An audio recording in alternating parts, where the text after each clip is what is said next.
Hi, welcome to TNI's Worldview. Prime Minister Narendra Modi is embarking on a two-nation tour this week. First stop, Thailand, second stop, Sri Lanka. Here to talk about the import of this trip at this moment is our diplomatic editor, Jayant Jacob. I am opinion editor, Amitav Sanyal. So Jayant, regional groupings are back.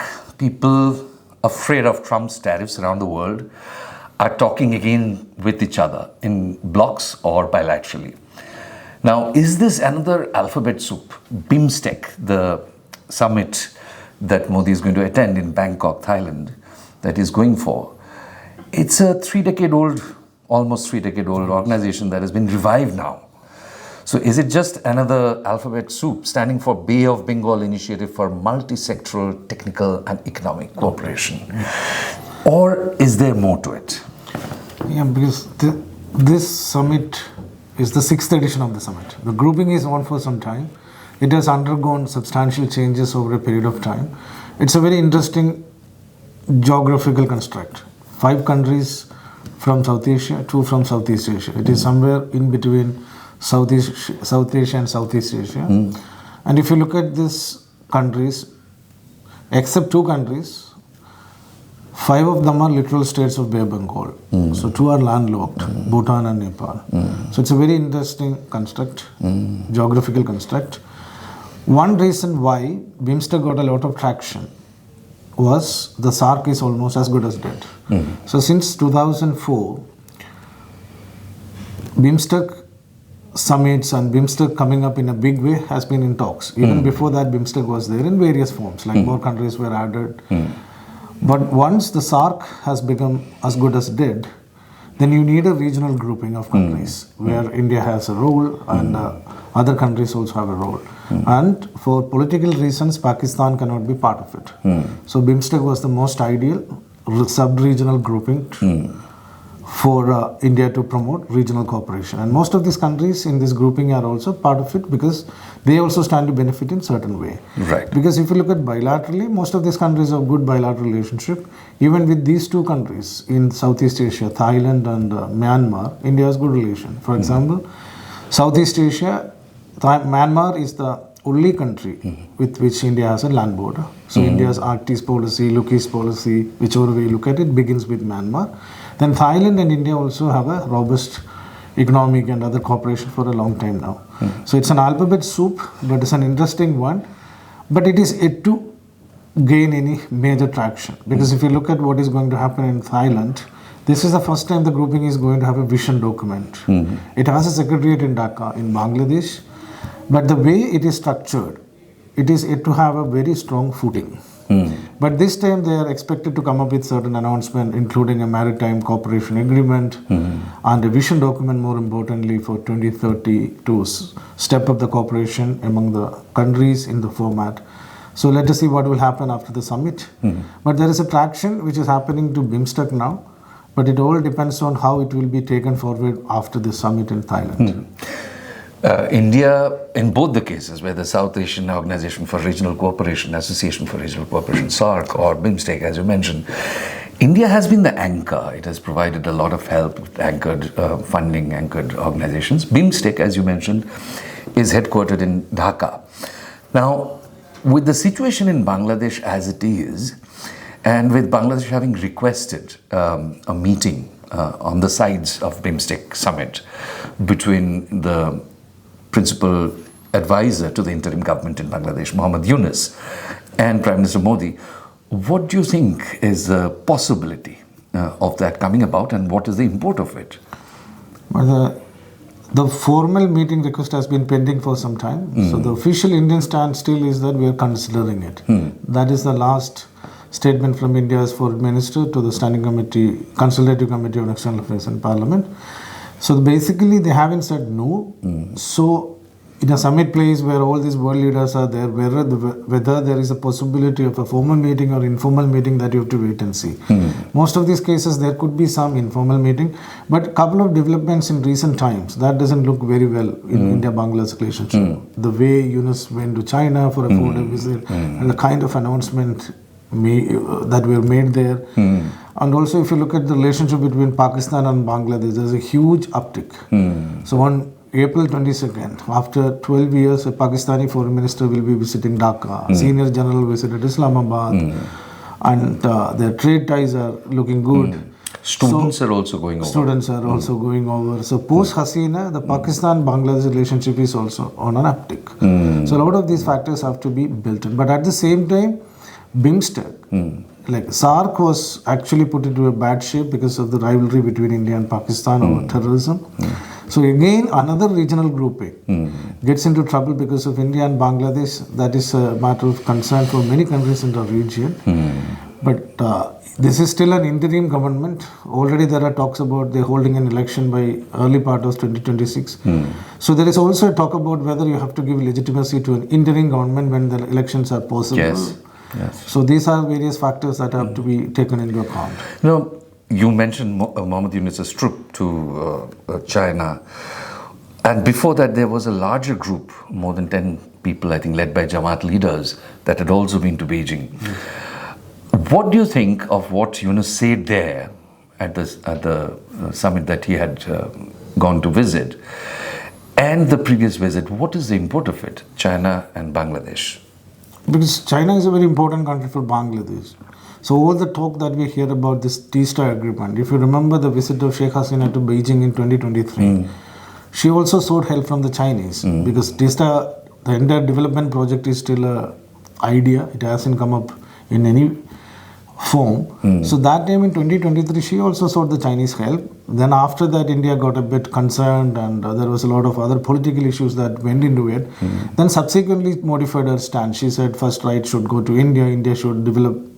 So basically any small country in the region, whether it is Sri Lanka or Bangladesh, they have the option of hedging because you have two big countries as your neighbors, India and China. So any government will do that. But in this case, if you look at the statement from Yunus's side, he is saying that, his office is rather saying that they sought a meeting with India, it didn't materialize, so we went to China. But if you look at the larger part of the visit, so this is how China does its diplomacy, like financial aid, around 2.1 billion aid in various forms, like assistance, grants, and market access, helping them industrially, all these things were there. But for Yunus, he also has to show that he is doing certain things. And economy is a big crisis, is in big crisis in Bangladesh, and lifting a lot of things out of that is a concern for Yunus. So you need to go to a country like China and make some arrangements or get some announcement. Also, he was looking for some kind of a political validation. And that also, Chinese were not so forthcoming about the visit. If you look at the Chinese statement, they were like usual template kind of a thing, protocol statement as they say. But if you look at the Bangladesh, the way talked about it and all the statements about 7 northeastern states and they being the guardian of the ocean, it was a very political statement. So he also knew that this would raise hackles in India, but considering the kind of political relationship between these two countries, he wouldn't have cared less. So I think that was the reason. But overall, this visit, anyway, it was expected, and the way its outcome in terms of financial assistance and other things, that was also quite expected.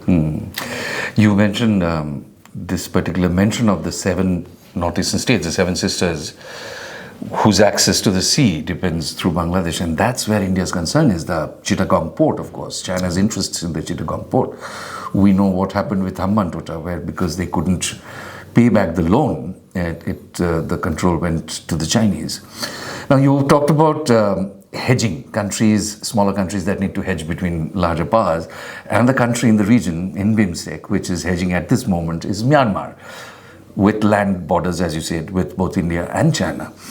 Now, given what happened, the terrible earthquake that shook Myanmar at its core, that is in the middle Mandalay, with reverberations as far as Bangkok, India has been quite good at disaster diplomacy, and it is National Disaster Response Force teams are on ground in Mandalay right now. How do you think that will go on to, soothe the nerves of the junta, which is really in a corner right now, backed into a corner by the militias, ethnic militias? If you look at historically, earlier in 90s and India had a problem with talking to the juntas. That has gone in 2000s onwards because India realized if you don't talk to them, others will talk to them. it's real politics. So the way countries run their government, whether it is a military dictatorship or it is an autocracy, that is their choice. So at the end of the day, you are a neighbor and you have very security concerns there. You have a huge land border with this country. So you have to engage with them. Because if you look at what happened after the disaster, the Prime Minister of India spoke to the military leader. That was the first call after he came to power. So political level, that is significant. The talk happened. And after that, whatever happens in this region, India now says it's a first responder. In Myanmar's case also, if you look at the way the aid was sent, it all happened very fast. Because around 5 a.m. IST, the next morning, India's first aircraft landed, then 4 warships were ready, 80 in the first batch. Relief workers were sent and a makeshift hospital was sent, and it's a massive aid. Like in the first day itself, 170 ton of relief material was sent to Myanmar. Wow. So India is all over the place. Like especially if you look at Mandalay, that is quite close to China. So where the epicenter of the earthquake was in an area which is very close to China. But Indian help has been commendable in that sense. The way it was marshaled and the way it was sent, the kind of help India offered. And this has been happening for some time now. So this is, as you rightly said, this is what they call disaster diplomacy or first responder kind of an approach that India has been doing with neighbors. Yeah, sure. Now, one of the 7 broad areas of cooperation that BIMSTEC wrote down for itself as that they would work on is connectivity.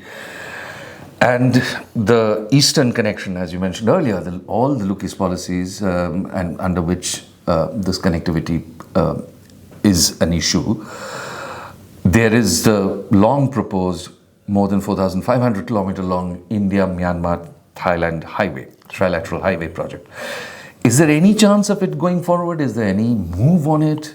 Yeah. If you look at that multi-mode transport system, which is Kalada and which is this side, for Bangladesh as well. Trilateral highway, it has made some progress. Then you are having a country like Myanmar, which is never politically stable. So most of this time, what happens is that political instability in a country, it affects huge infrastructure projects. And also these countries in the region and having a connectivity from India to way up to Southeast Asia and beyond. So it has made some progress, but I think a lot of work needs to be done. Especially a lot of political will has to go into it to get it off the ground. Because what work has been done because of the political reasons in various time, especially in Myanmar, the work gets stalled. So it's an idea, it's still there as work, it is going, but it's not at the pace we would like it to happen. So that is where it is. So after 2 days in Bangkok, it's 3 days in Colombo. Next stop, Sri Lanka. And it's a very important neighbor for us. It has been always, especially after the recent election of Anura Dissanayake. Now, he came over in December, and now Modi is going on a state visit. What does it mean to go on a state visit at this time for Modi, after having offered lines of help, including funds? Yeah, that is a very interesting point. If you look at the protocol side of it, or the optics of it, the standalone visit to Sri Lanka by an Indian Prime Minister has been very rare. It's not that Indian Prime Minister hasn't gone there. So this is happening after Rajiv Gandhi's standalone visit. So otherwise, Manmohan Singh has gone there for a SAARC summit and visits happen like that. But not a state visit. It's not a state standalone visit, only going to Sri Lanka and coming back on a bilateral visit, not for any multilateral forum or attending or being Sri Lanka a second stopover of after another visit and all. This is a straight visit going to Sri Lanka.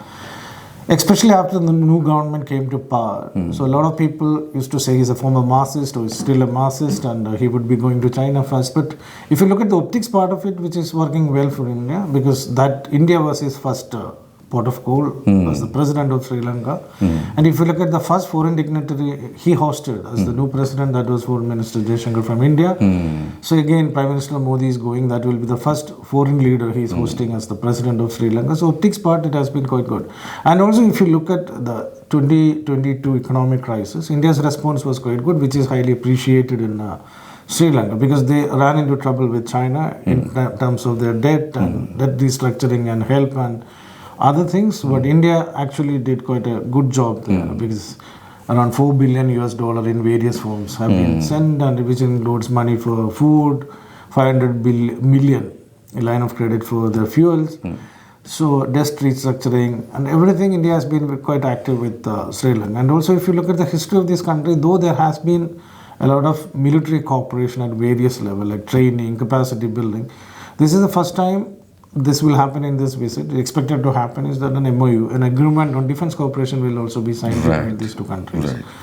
So Prime Minister That is extremely Modi, significant. yeah, that is very significant in the sense that kind of a talk has happened in the past. Again, when President of Sri Lanka was here in December, also that happened. So now it is expected to happen. So defense cooperation on a formal level, all-encompassing kind of a cooperation, this is also happening for the first time. But again, like the point we discussed earlier, so these are small countries, they have strategic advantages. So obviously there will be chances of the hedging with India and China. That is par with the course. Like you have to watch for it, and that is how countries conduct their diplomacy. Like any small country, they are bound to do the hedging because they always have a fear of a big neighbor, whether it is India, China, or any other country. So hedging is very much part of their diplomacy. But they also understand the ties with India is very historic. It has a long-standing history, cultural ties, and also earlier India's Sri Lanka policy had some domestic constraint when it comes to the party ruling at center.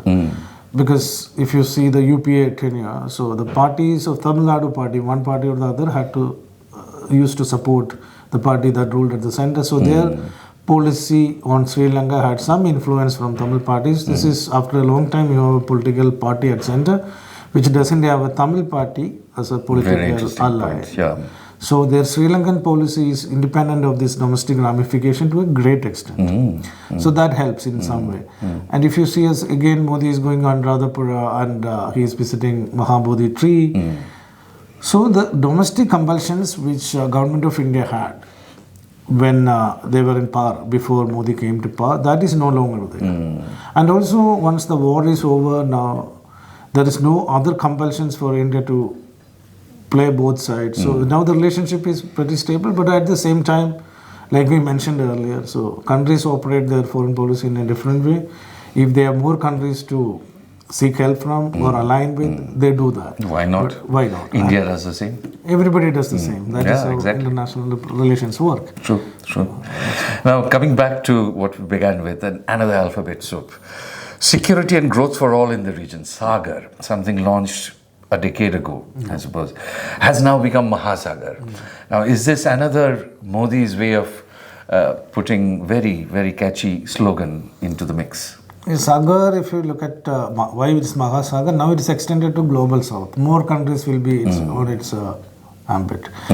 So fundamentally that is the same policy. So now more countries are into it.